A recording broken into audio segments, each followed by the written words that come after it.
ജെഇമെയിൻസ് 2026 face 1 ഇപ്പോൾ 28 shift 1 exam എഴുതിയിട്ട് വന്നിരിക്കുന്ന കുട്ടികളാണ് നമ്മളിപ്പോൾ ഉള്ളത്. അപ്പോൾ ആദ്യം നമുക്കൊന്ന് പരിചയപ്പെടാം, എന്നിട്ട് എക്സാം എങ്ങനെ ഉണ്ടായിരുന്നു എന്ന് ചോദിക്കാം അല്ലേ. അപ്പോൾ പേരും എവിടെ നിന്നാണ് വരുന്നത്, നാട്ടിൽ എവിടെയാണെന്ന് കൂടെ ഒന്ന് പറഞ്ഞോ. ഞാൻ രമ്യശ്രീ, പാലക്കാട് നിന്നാണ് വരുന്നത്. അമയ കാസർഗോഡ്. ഹന മലപ്പുറം. ഓക്കെ, അപ്പോൾ എന്തായാലും അവസാനത്തേക്കാണ് നമുക്ക് എക്സാമിന് ഡേറ്റ് ഒക്കെ കിട്ടിയത്. അപ്പോൾ എന്തായാലും എക്സാം ഒക്കെ കഴിഞ്ഞ് ഒന്ന് റിലാക്സ്ഡ് ആയിട്ട് വന്നേക്കാണ്. അപ്പോൾ എനിക്ക് അറിയേണ്ട മൊത്തത്തിൽ എങ്ങനെ ഉണ്ടായിരുന്നു എക്സാം എന്നാണ്. ഇപ്പോൾ ചിലപ്പോൾ നിങ്ങൾ നമ്മുടെ ലൈവ് ഒക്കെ കാണുന്നുണ്ടാവും. അപ്പോൾ ഇതുവരെ ഉണ്ടായിരുന്ന ഒരു 4-6 എക്സാം നിങ്ങൾ കണ്ടിട്ടാണ് പോയിട്ടുണ്ടാവുക, അതിൻ്റെ ക്വസ്റ്റ്യൻസ് ഒക്കെ ചിലപ്പോൾ നോക്കിയിട്ടാണ് പോയിട്ടുണ്ടാവുക. അപ്പോൾ അത് വെച്ച് കമ്പയർ ചെയ്യുമ്പോൾ എങ്ങനെ ഉണ്ടായിരുന്നു പൊതുവേ എക്സാം എന്ന് ആദ്യം ഒന്ന് പറഞ്ഞു. പൊതുവെ കെമിസ്ട്രിയും ഫിസിക്സും ആസ് എക്സ്പെക്റ്റഡ് ആയിരുന്നു. കെമിസ്ട്രി സാധാരണ പോലെ തന്നെ ഈ ഷിഫ്റ്റുകളിലായിട്ട് വന്ന പോലെ കുറച്ച് തന്നെ ലെങ്തി ആൻഡ് കൺഫ്യൂസിങ് സ്റ്റേറ്റ്മെന്റ്സ് ആയിട്ടുണ്ടായിരുന്നു. ഫിസിക്സ് കുഴപ്പമുണ്ടായിരുന്നില്ല, ഫിസിക്സ് അത്യാവശ്യം ചെയ്യാൻ പറ്റി. മാത്സ് ഭയങ്കര ലെങ്തി ആയിരുന്നു. അതേപോലെ ലെങ്തി ആയിരുന്നു, അതുകൊണ്ട് അധികം ചെയ്യാൻ പറ്റിയില്ല. കുറച്ച് സമയം നല്ല ടൈം കൺസ്യൂമിങ് ആയിരുന്നു. എനിക്കതേപോലെ തന്നെ ഫിസിക്സ് അത്യാവശ്യം നല്ലായിരുന്നു. കെമിസ്ട്രി എല്ലാ ഷിഫ്റ്റും പോലെ തന്നെ പ്രത്യേകിച്ച് വ്യത്യാസമൊന്നും വന്നിട്ടില്ല.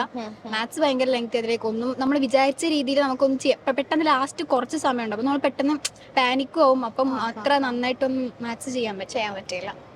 അത് തന്നെ, ഫിസിക്സ് കുഴപ്പമുണ്ടായിരുന്നില്ല. കെമിസ്ട്രി ഇതുവരെ കഴിഞ്ഞ പോലെയൊക്കെ തന്നെ ഏകദേശം അതേ ലെവൽ ക്വസ്റ്റ്യൻസ് തന്നെയായിരുന്നു. മാത്സ് ലെങ്ത് ആയിരുന്നു. അപ്പോൾ ഈ ഒരു വർഷം ഈ ഒരു ഷിഫ്റ്റിൽ എല്ലാവരും പൊതുവേ പറയുന്ന ഒരു കാര്യം എന്ന് വെച്ചാൽ കെമിസ്ട്രി നമ്മൾ എക്സ്പെക്ട് ചെയ്ത് ഇപ്പോൾ ആദ്യത്തെ ദിവസങ്ങളിൽ പിന്നെ നമ്മളത് എക്സ്പെക്ട് ചെയ്യുന്നുണ്ടാവണം. മേ ബി എന്തായാലും കെമിസ്ട്രി കുറച്ച് ഇതുവരെ കണ്ടതുപോലെ അല്ല. അപ്പോൾ അതെന്തുകൊണ്ടാണ് അങ്ങനെ തോന്നിയത്? അതായത് ഇപ്പം ക്വസ്റ്റ്യൻസ് ലെങ്തി ആവുന്നത് കൊണ്ടാണോ, അതല്ല ഇനി ട്രിക്കി ക്വസ്റ്റ്യൻസ് വരുന്നതുകൊണ്ട് ഇപ്പം നമ്മൾ ഫോളോ ചെയ്യുന്ന ഒരു പാറ്റേൺ ഉണ്ടാവുമല്ലോ, അപ്പോൾ ആ പാറ്റേണിന് ഡീവിയേഷൻ ഉണ്ടാവുന്നതാണോ പ്രശ്നം, അതോ സെയിം പാറ്റേൺ ഫോളോ ചെയ്തുകൊണ്ട് ക്വസ്റ്റ്യൻസ് കുറച്ച് ലെങ്തി ആവുന്നതാണോ പ്രശ്നം? എന്താണ് നിങ്ങൾക്ക് അതിനകത്ത് തോന്നിയത്? സാധാരണ നമ്മൾ ഇവിടുത്തെ മോഡൽ എക്സാംസ് ഒക്കെ ഏകദേശം ഇതേപോലെയൊക്കെ തന്നെയാണ്, കൺഫ്യൂസിങ് സ്റ്റേറ്റ്മെന്റ്സ് എപ്പോഴും. പക്ഷെ നമ്മൾ PYQ ഒക്കെ ചെയ്യുകയാണെങ്കിൽ കെമിസ്ട്രി വേഗം അരമണിക്കൂർ കൊണ്ടൊക്കെ കെമിസ്ട്രി തീരും. പക്ഷെ ഇപ്രാവശ്യം പറയുമ്പോൾ ആ ഒരു ക്വസ്റ്റ്യൻ തന്നെ ഇതിൽ ആദ്യത്തെ 2-3 ക്വസ്റ്റ്യൻ ആണ് ഇവിടുത്തെ ഒരു ക്വസ്റ്റ്യൻ. അങ്ങനെ സ്റ്റേറ്റ്മെന്റ്സ് ആയിട്ട് 2-3 സ്റ്റേറ്റ്മെന്റ്സ് എന്നിട്ടാണ് ചോദിച്ചത്. അതുകൊണ്ടാണ് നമുക്ക് ടൈം കൺസ്യൂമിങ് കൂടുതലായിരുന്നു. എന്നാലും ഇവിടുത്തെ എക്സാംസ് ഒക്കെ എഴുതിയതിന്റെ ഒരു ഗുണം ഉണ്ടായിരിക്കുമല്ലോ എന്തായാലും. കാര്യം നമ്മൾ PYQ ചെയ്യുന്ന പോലെ അല്ലേ ഇവിടുത്തെ ക്വസ്റ്റ്യൻസ് കുറച്ചും കൂടെ ഇതുമായിട്ട് ചേർന്ന് നിൽക്കുന്ന പോലത്തെ ക്വസ്റ്റ്യൻസ് ആയിട്ട് തോന്നിയായിരുന്നു നിങ്ങൾക്ക്? സാറ് കുറച്ച് കൺഫ്യൂസ് ചെയ്തത് നമ്മൾ വിചാരിക്കണ പോലെ ആയിരിക്കില്ല ആൻസർ. അപ്പൊ നമ്മൾ അത് കാരണം നമ്മൾ ഓൾറെഡി നമ്മളത്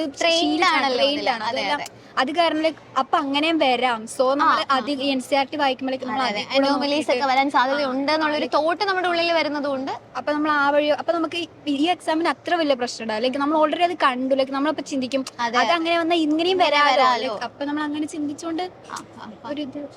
അപ്പം മാത്സ് ഈ പറഞ്ഞതുപോലെ ലെങ്തി ക്വസ്റ്റ്യൻസ് ആയിരുന്നു എന്നൊക്കെ പറഞ്ഞല്ലേ. അതായത് ഇപ്പൊ നമ്മൾ എന്തായാലും എക്സ്പെക്ട് ചെയ്യുന്നത് നമുക്ക് എന്തായാലും 100% ക്വസ്റ്റ്യൻസ് അറ്റൻഡ് ചെയ്യാൻ വേണ്ടിയല്ല നമ്മൾ പോകുന്നത്. എന്നാലും നിങ്ങൾ എക്സ്പെക്ട് ചെയ്ത ഒരു രീതിക്കൊക്കെ അറ്റൻഡ് ചെയ്യാൻ പറ്റുമോ? ഇപ്പൊ ഇത്ര ക്വസ്റ്റ്യൻസ് എങ്കിലും ചെയ്യണം, നമ്മുടെ ഉള്ളിൽ എന്തായാലും ഒരു കാൽക്കുലേഷൻ ഉണ്ടാവുമല്ലോ പോകുന്നതിന് മുന്നേ. അപ്പൊ അത് മീറ്റ് ചെയ്യാൻ പറ്റുമോ? അത്രയും ക്വസ്റ്റ്യൻസ് ഒക്കെ സോൾവ് ചെയ്യാൻ പറ്റിയായിരുന്നോ മാത്സിന്റെ കേസിൽ? മാത്സിന്റെ കേസിൽ പറ്റിയില്ല. ഫിസിക്സും കെമിസ്ട്രിയും നമ്മൾ വിചാരിച്ചിരുന്ന ആ ഒരു എക്സ്പെക്ടേഷന്റെ അടുത്തേക്ക് നമുക്ക് എത്താൻ പറ്റിയിട്ടുണ്ട്. ഓക്കെ, അപ്പം പിന്നെ ഇപ്പൊ നമുക്കറിയാം ഇതൊരു ഫുൾ ടോപ്പിക് എക്സാം ആണ്. അപ്പോൾ ഫസ്റ്റ് ഇയറും സെക്കൻഡ് ഇയറും ഒക്കെ ഏതാണ്ട് ഒരുപോലെ ഇതൊക്കെ തന്നെയാണ് ക്വസ്റ്റ്യൻസ് ഉണ്ടാവേണ്ടത്. അപ്പൊ അങ്ങനെയൊക്കെ തന്നെയായിരുന്നു. അപ്പൊ നമ്മൾ വിചാരിച്ചിരുന്ന ഡിസ്ട്രിബ്യൂഷൻ തന്നെയായിരുന്നു ചോദ്യങ്ങൾക്ക് ഉണ്ടായിരുന്നത്? അല്ലെങ്കിൽ ഇപ്പൊ ഏതെങ്കിലും ഒരു ചാപ്റ്ററിന് കൂടുതൽ ചോദിച്ചു, അല്ലെങ്കിൽ ഒരു ചാപ്റ്ററിന് ചോദിച്ചില്ല, ഒരു ഏരിയന്ന് ചോദിച്ചില്ല, അങ്ങനെ എന്തെങ്കിലും തോന്നിയായിരുന്നോ? ഇല്ല, അങ്ങനെ അധികം ഇല്ല. കെമിസ്ട്രി ഒക്കെ എസ്പെഷ്യലി പ്രാക്ടിക്കൽ കെമിസ്ട്രി ഒക്കെ ഇപ്രാവശ്യം നന്നായിട്ടുണ്ടായിരുന്നു. പിന്നെ അങ്ങനെ പ്രത്യേകിച്ച് അങ്ങനെ ഇതായിട്ട് തോന്നിയില്ല. എല്ലാ പാറ്റേൺ ചേഞ്ച് എന്നല്ല, പക്ഷേ നമ്മള് കുറെ ഒരു മിനിറ്റ് കൊണ്ട് ഒരു ക്വസ്റ്റ്യൻ നമ്മൾ ഒരു ഉദ്ദേശിച്ച പാറ്റേൺ നമുക്ക് കെമിസ്ട്രി കംപ്ലീറ്റ് ചെയ്യാൻ പറ്റില്ല. സോ നമ്മൾ മാത്സിന് ചെയ്യേണ്ട ടൈം കൂടി ഇതിനെടുക്കും. അപ്പൊ മാത്സ് നമുക്ക് ചെയ്യാൻ പറ്റില്ല, നമ്മൾ ഉദ്ദേശിച്ച കാൽക്കുലേഷൻ പോകില്ല. ഈവൻ അങ്ങനെ പറ്റിയാൽ തന്നെ ആ ഒരു നേരത്തുള്ള പാനിക്കിൽ ആ എക്സാം ഹാളിന്റെ ഒരു എൻവയോൺമെന്റിലൊന്നും ഫിസിക്സ് ആണെങ്കിലും ഇതുപോലെ ഇപ്പൊ ഫിസിക്സിൽ ഈ പറയുന്ന പോലെ തിയറി ക്വസ്റ്റ്യൻസും ഉണ്ടാവും, ഇപ്പൊ കൺസെപ്റ്റ് ഓറിയന്റഡ് ക്വസ്റ്റ്യൻസും ഉണ്ടാവും, അതുപോലെ തന്നെ ന്യൂമറിക്കൽസും ഉണ്ടാവും. അത് രണ്ടും ഒരുപോലെ വരുന്ന ഒരു ഏരിയ ആണ് ഫിസിക്സ് എന്ന് പറഞ്ഞാൽ. അപ്പോൾ അത് എങ്ങനെയുണ്ടായിരുന്നു? അതും ഈ പറയുന്നത് പോലെ അതിന്റെ അലോക്കേഷൻ ഓഫ് ക്വസ്റ്റ്യൻസ് ഒക്കെ സെയിം ആയിട്ട് തന്നെയായിരുന്നു വന്നത്? അങ്ങനെ പ്രശ്നങ്ങളൊന്നും ഉണ്ടായിരുന്നില്ല? വലിയ കുഴപ്പമുണ്ടായിരുന്നില്ല. ലൈക്ക് എല്ലാ ഈ ഇത്രയുള്ള ഷിഫ്റ്റ് ലൈക്ക് ഫിസിക്സ് നമുക്ക് അങ്ങനെ വലിയ ചേഞ്ച് ഒന്നും വന്നിട്ടില്ല. നമുക്ക് ഓക്കെ നമ്മൾ എക്സ്പെക്ട് ചെയ്തിരുന്ന പോലെയൊക്കെ തന്നെയായിരുന്നു. ഓക്കെ, ഇന്ന കാര്യങ്ങൾ വരുമായിരിക്കും എന്ന് വിചാരിച്ചു, അത് തന്നെ വന്നു. അപ്പൊ ഇവിടുത്തെ മോഡൽ എക്സാംസ് ഒരുപാട് ഹെൽപ്പ് ചെയ്തിട്ടുണ്ടോ? എന്താണെങ്കിലും ഹെൽപ്പ് ചെയ്തിട്ടുണ്ട്.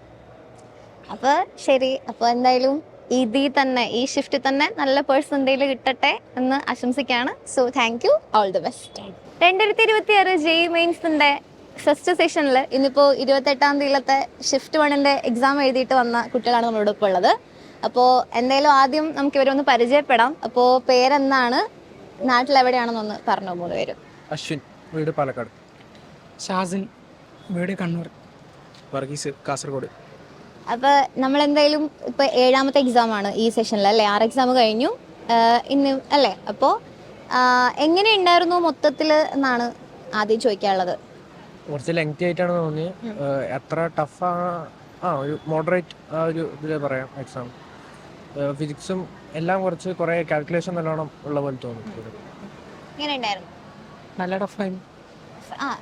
അതായത് ഇപ്പം സബ്ജക്ട് വൈസ് നോക്കുകയാണെന്നുണ്ടെങ്കിൽ ഇപ്പം നമുക്കൊരു ഐഡിയ ഉണ്ട്. ഇപ്പം മാത്സ് ആണെങ്കിൽ it's suppose to be lengthy, എന്തായാലും കുറേ ലെങ്തി ക്വസ്റ്റൻസ് നമ്മൾ എക്സ്പെക്ട് ചെയ്തിട്ടാണ് പോവുക അല്ലേ. ഇപ്പോൾ കെമിസ്ട്രി ആണെന്നുണ്ടെങ്കിൽ ചിലപ്പോൾ നമ്മൾ വിചാരിക്കും ഓക്കെ കുറച്ച് ക്വസ്റ്റൻസ് ഒക്കെ ഡയറക്റ്റ് കിട്ടുമായിരിക്കും, വേഗം ചെയ്യാൻ പറ്റുമായിരിക്കും. ഫിസിക്സ് ആണെന്നുണ്ടെങ്കിൽ ഇതെല്ലാ ടൈപ്പ് ഓഫ് ക്വസ്റ്റൻസ് നമ്മൾ എന്ത് ചെയ്യും, എക്സ്പെക്ട് ചെയ്യും. അപ്പോൾ അങ്ങനെ സബ്ജക്ട് വൈസ് നോക്കുമ്പോൾ നിങ്ങൾ പ്രെഡിക്റ്റ് ചെയ്തതുപോലെ അല്ലെങ്കിൽ നിങ്ങളുടെ എക്സ്പെക്ടേഷൻസ് പോലെ ആയിരുന്നു ക്വസ്റ്റൻസ് ഉണ്ടായിരുന്നത്. അതല്ലെങ്കിൽ അവിടെ ചെന്ന് കഴിഞ്ഞപ്പോൾ ഇങ്ങനെ വരും നമ്മൾ വിചാരിച്ചില്ലല്ലോ. അങ്ങനെ എന്താ തോന്നിയത്? കെമിസ്ട്രി എക്സ്പെക്ട് ചെയ്ത പോലെ, ഇപ്രാവശ്യം എക്സ്പെക്ട് ചെയ്ത പോലെ ഈ വർഷം നമ്മളൊരു പാറ്റേൺ ചേഞ്ച് കണ്ടതാണല്ലോ കെമിസ്ട്രിയുടെ കേസിൽ. സ്റ്റേറ്റ്മെന്റ് ക്വസ്റ്റ്യൻസ് കുറേ ഉണ്ടായിരുന്നു, കാൽക്കുലേറ്റീവ് ആയിരുന്നു കുറച്ച്. ഓക്കെ, മാത്സ് സാധാരണ കണ്ടിരുന്ന ഒരു ക്വസ്റ്റ്യൻ അല്ല ഉണ്ട് ഇപ്രാവശ്യം ഒരു മാത്സിന് ഒരു ഇത്രയും കാലം കണ്ട ഒരു ക്വസ്റ്റ്യൻ അല്ല വന്നേ, വേറെ വ്യത്യാസം ഉണ്ടായിരുന്നു. പിന്നെ ഫിസിക്സ് പിന്നെ സാധാരണ പോലെ തന്നെ, കെമിസ്ട്രി പിന്നെ പ്രാക്ടിക്കൽ ഉണ്ടായിരുന്നു കുറെ. പ്രാക്ടിക്കൽ കെമിസ്ട്രിയുടെ ക്വസ്റ്റൻസിന്റെ എണ്ണം കൂടുതലുണ്ട്. പക്ഷെ അത് ഇപ്രാവശ്യം പ്രതീക്ഷിച്ചായിരുന്നു മറ്റേ സാർ നമ്മൾ ആദ്യം മുതലേ അങ്ങനെ ഒരു പാറ്റേൺ കാണുന്നത് കൊണ്ട്. ഓക്കെ, ആൻഡ് പിന്നെ ഇപ്പൊ ചോദിക്കാനുള്ള വെച്ചാൽ ടൈം മാനേജ് ചെയ്യാൻ പറ്റുന്നുണ്ടായിരുന്നു. ഇപ്പൊ നമ്മളിവിടെ കുറെ എക്സാംസ് ഒക്കെ എഴുതി ശീലിച്ചിട്ടാണ് അങ്ങോട്ടേക്ക് പോയത്. അപ്പൊ നമ്മൾ കുറെ എക്സാംസ് എഴുതിയിട്ടുണ്ട്. അപ്പൊ നമ്മൾ ഇവിടെ പ്രോപ്പറായിട്ട് ടൈം മാനേജ് ചെയ്യാൻ പറ്റുന്നത് പോലെ ഇപ്പൊ ഇവിടെ ചെല്ലുമ്പോൾ ഇപ്പൊ പാറ്റേൺ ഒക്കെ പെട്ടെന്ന് ചേഞ്ച് ചെയ്യുമ്പോൾ ആ ടൈം മാനേജ്മെന്റ് കൃത്യമായിട്ട് ചെയ്യാൻ പറ്റിയിട്ടുണ്ടായിരുന്നു. ചെറിയൊരു ബുദ്ധിമുട്ടുണ്ടായിരുന്നു. കാരണം ഇവിടെ എക്സാം ചെയ്യുമ്പോൾ അത്ര ഫിസിക്സ് കെമിസ്ട്രിയും ഈ എക്സാം എഴുതിയേക്കാൾ വേഗത്തിൽ തീർക്കാൻ പറ്റുന്നുണ്ടായിരുന്നു. പക്ഷെ ഇതിൽ കുറച്ച് ടൈം എടുത്തു. ഫിസിക്സ് ആയാലും കുറച്ചും കൂടി കാൽക്കുലേഷൻ ബേസ്ഡ് ആയിരുന്നു എക്സാം. അതുകൊണ്ട് മാത്സിന് ഇവിടെ കിട്ടുന്നത്ര ടൈം കിട്ടിയില്ല. അപ്പോൾ അതായത് നമ്മൾ സാധാരണ ചെയ്യുന്നതിനേക്കാൾ കുറച്ചുകൂടെ സമയം കെമിസ്ട്രിക്ക് സ്പെൻഡ് ചെയ്യേണ്ട വന്നതുകൊണ്ടാണോ അങ്ങനെ പറ്റിയത്? അങ്ങനെ നിങ്ങൾക്ക് എന്താണ് തോന്നുന്നത്, അതിനകത്ത് എന്താ പറ്റിയത്? കെമിസ്ട്രി നല്ല ലെങ്തി ആയിരുന്നു, അതുകൊണ്ട് മാത്സിനൊക്കെ സമയം നല്ലോണം കുറഞ്ഞു. 70 മിനിറ്റോളം കിട്ടിയുള്ളൂ. ഇവിടുന്ന് ഞാനൊരു 1.5 മണിക്കൂറിൻ്റെ അടുത്ത് എടുക്കാറുണ്ട് മാത്സിന് എടുക്കാറുണ്ട്. പക്ഷെ എന്നെ പറ്റിയില്ല. ഓക്കെ, അപ്പോൾ ഇവിടുത്തെ മോഡൽ എക്സാംസ് ഒക്കെ ഹെൽപ്പ് ചെയ്തിട്ടുണ്ടോ? അതായത് ഇപ്പം നമ്മൾ ഒരു വർഷം പഠിച്ചിട്ട് പോയാണ്. അപ്പോൾ എന്താണെങ്കിൽ പോലും നമ്മളിവിടെ കുറേ ടൈപ്പ് ഓഫ് എക്സാംസ് എഴുതിയിട്ടുണ്ട്. ഇപ്പം കെമിസ്ട്രി ആണെങ്കിൽ പോലും ബുദ്ധിമുട്ടുള്ളത് എഴുതിയിട്ടുണ്ട്, കുറച്ച് പഴയുള്ള അല്ലെങ്കിൽ ഈസി ആയിട്ടുള്ള പേപ്പേഴ്സ് എഴുതിയിട്ടുണ്ട്. അപ്പോൾ ഇവിടുത്തെ മോഡൽ എക്സാംസ് ഒക്കെ കുറേയൊക്കെ ഹെൽപ്പ് ചെയ്യുന്നുണ്ടായിരുന്നു. നിങ്ങളിപ്പോൾ ചോദ്യമൊക്കെ കാണുമ്പോൾ ഇതുപോലത്തെ ഞാൻ ചെയ്തിട്ടുണ്ട്, അങ്ങനെ തോന്നിയിട്ടുണ്ടായിരുന്നോ ഏതെങ്കിലും ചോദ്യങ്ങളൊക്കെ കാണുമ്പോൾ? ഉണ്ട്, ചില അതേപോലത്തെ ക്വസ്റ്റ്യൻസ്, അങ്ങനെയുള്ള ക്വസ്റ്റ്യൻസ് കെമിസ്ട്രിയും ഫിസിക്സും ചെയ്തപ്പോൾ അങ്ങനത്തെ ഫീൽ ചെയ്തു. മാത്സും പക്ഷെ ഇത് കുറച്ചും കൂടി ലൈക്ക് വാല്യൂസ് തന്നിട്ടുള്ള വാല്യൂസും എല്ലാം നമുക്ക് കുറച്ച് ടൈം എടുക്കുന്ന പോലത്തെ ആയിരുന്നു. എന്തായിരുന്നു ഹെൽപ്പ് ചെയ്തിട്ടുണ്ട് ടൈം. ഓക്കെ, അപ്പോൾ എന്തായാലും അത്രയാണ് ചോദിക്കാനുണ്ടായിരുന്നത്. അപ്പോൾ ഈ സെഷൻ്റെ എക്സാമിന് തന്നെ നല്ലൊരു പെർസെൻറ്റേജ് കിട്ടട്ടെ എന്ന് ആശംസിക്കുകയാണ്. So thank you and all the best. Brilliant Study Center, India's #1 coaching center for NEET and JEE.